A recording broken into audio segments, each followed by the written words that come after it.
2-3 หน่วย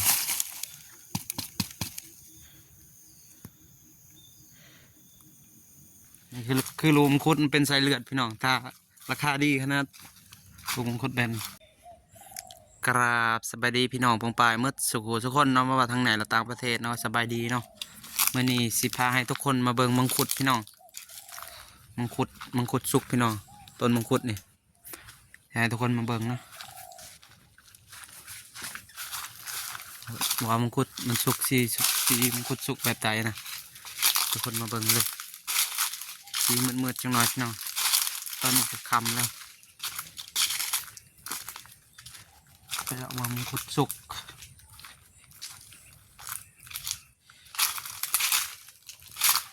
สีสุกแบบไหนนี่รอบนึง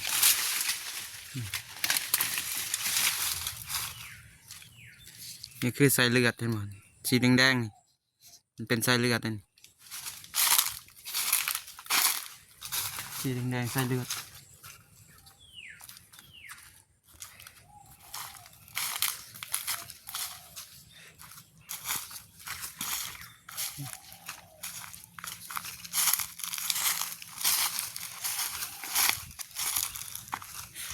บ่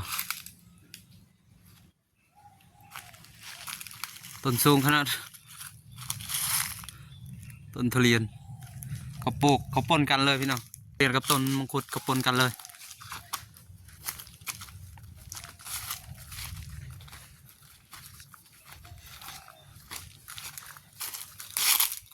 ตามมาเบิ้งลูกทุเรียนกับลูกมังคุดเนาะอะไรยังไม่เคยเห็นแบบจูงน้ำส่วนนะมาเบิ้งกันเลยนี่คือลูกมังคุดมันเป็นสายเลือดพี่น้องถ้าราคาดีขนาดลูกมังคุดแบน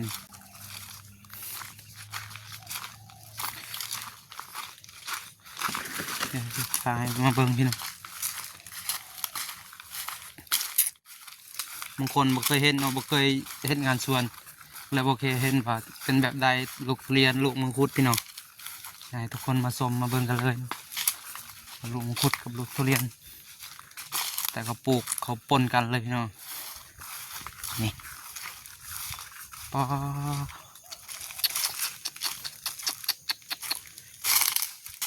มา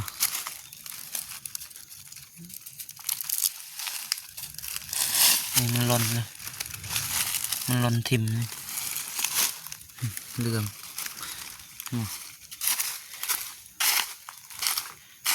นี่ขี้นกพี่น้องมันก็หล่นเลยนี่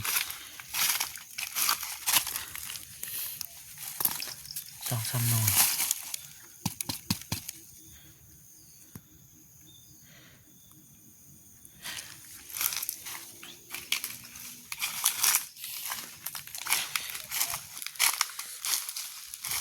น่าจะกระลอกกินมั้ง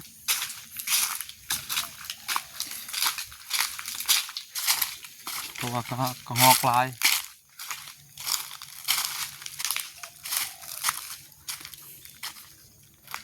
ขนาดกระหอก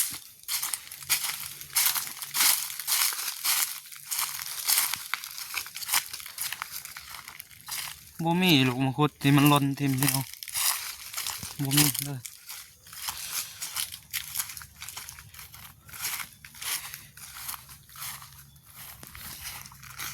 เดี๋ยวถ้ามีให้ทุกคนเบิ่งเดี๋ยวจะให้เบิ่งลูกมังคุดที่มันเป็นลูกดำๆพี่น้องลูกที่ดำๆก็คือมันกินได้เลยลูกดำๆอันนี้ลูกนี้กินบ่ได้เนาะ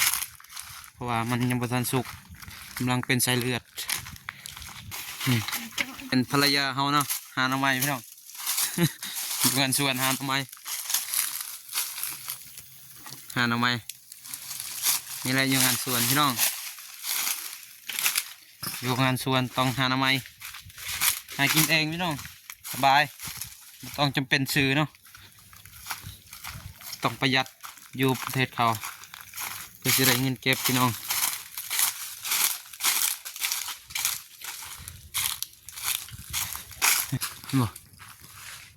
ต้นทุเรียนสูงขนาดพี่น้อง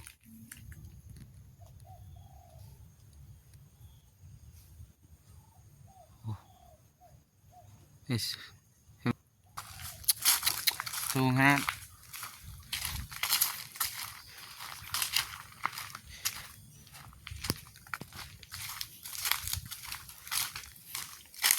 พามาเบิ่งลูกมังคุดที่มันสุกๆเป็นออกลูกดำๆถ้าเห็นลูกดำๆเห็นแล้วนะพี่น้องเห็นบ่นี่มีแต่มังคุดผู้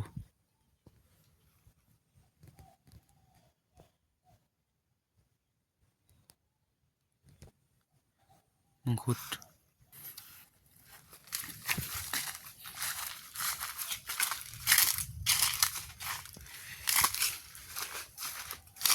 บ่มีลูกดำๆพี่น้อง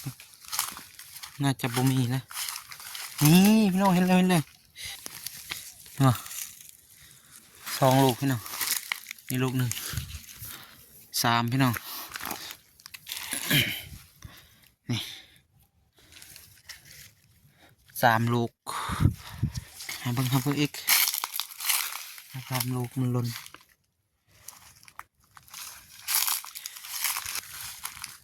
ได้3 ลูกพอกินแล้วใช่ไหมครับมันหล่นเลยแบบเก็บมันมาบ่เห็นนะเลยมันหล่นทิ่มมันตกจากต้นเป็นได้ทุกคนเคยกินบ่รู้มังคุดได้เคยกินคอมเมนต์มาพี่น้องแต่ยังบ่เคยกินเดี๋ยวสิฝากมาให้มันไกลพี่น้องมันไกลฝากถ้าอยากกินก็คือมันไกลสิฝากอยู่แต่มันไกลพี่น้องอยู่กันส่วน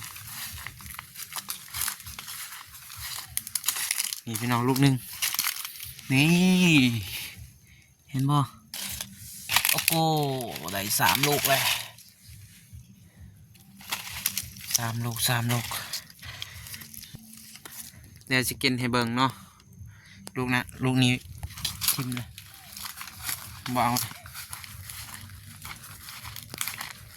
เดี๋ยวจะกินให้เบิ่งพี่น้องว่ากินแบบใดเนาะมันหวานหรือมันเปรี้ยวพี่น้องโอเคเนาะพอได้ครับส้มคลิปนี้แล้วอย่าลืมกดไลค์กดแชร์เนาะเดี๋ยวฝากติดตามช่อง YouTube ด้วยพี่น้องเบาดอนสตูดิโอเนาะอย่าลืมเขาไปกดไลค์กดแชร์คอยแน่เนาะคอยกำลังตั้งช่อง YouTube ใหม่พี่น้องให้ทุกคนเขากดติดตามให้แน่แล้วกดไลค์กดแชร์เนาะตามนั้นพี่น้องเพื่อจะพาคลิปต่อไปเนาะและเพื่อให้คอยมีกำลังใจให้คลิปต่อไปเนาะพี่น้องโอเคสวัสดี